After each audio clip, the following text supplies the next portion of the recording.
2nd.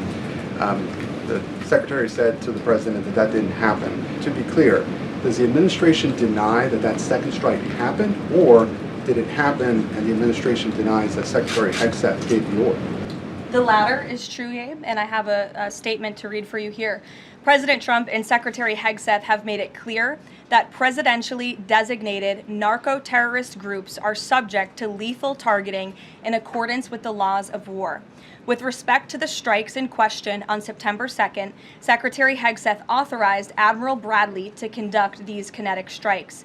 Admiral Bradley worked well within his authority and the law, directing the engagement to ensure the boat was destroyed and the threat to the United States of America was eliminated. And I would just add one more point to remind the American public why these lethal strikes are taking place. Because this administration has designated these narco-terrorists as foreign terrorist organizations. The president has a right to take them out if they are threatening the United States of America and if they are bringing illegal narcotics that are killing our citizens at a record rate, which is what they are doing.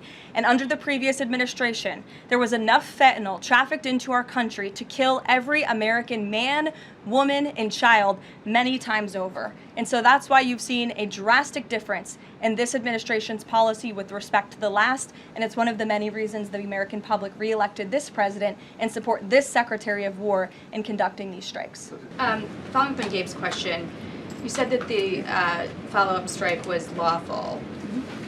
What law is it that allows no survivors? The strike conducted on September 2nd was conducted in self-defense to protect Americans in vital United States interests. The strike was conducted in international waters and in accordance with the law of armed conflict. So just to be clear, to clarify on Jackie and Gabe, did Admiral Bradley order that second strike because there were still survivors after the initial strike? Again, as I read for you, Admiral Bradley worked well within his authority and the law. He directed the engagement to ensure the boat was destroyed and the threat of narco-terrorists to the United States was completely eliminated. The initial order from Secretary Hegseth, everyone be killed, and did that come from President Trump? I saw that quoted in a Washington Post story. I would reject that the Secretary of War ever said that.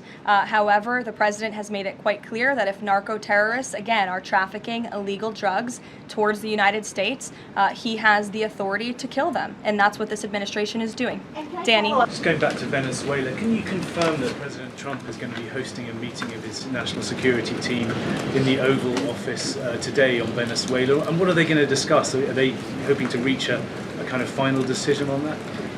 Out of the effort of transparency, I will confirm that the president will be meeting with his national security team on this subject and on many matters. He meets with his national security team quite often. He's the commander-in-chief. It's part of his responsibility to ensure that peace is ongoing throughout the world.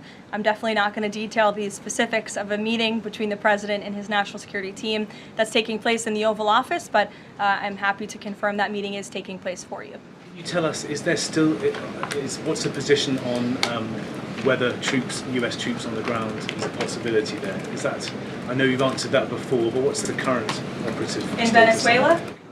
I think my previous answer stands. There's many options at the president's disposal that are on the table, and I'll let him speak on those. If you like this video, then like, share and subscribe to ET Now World.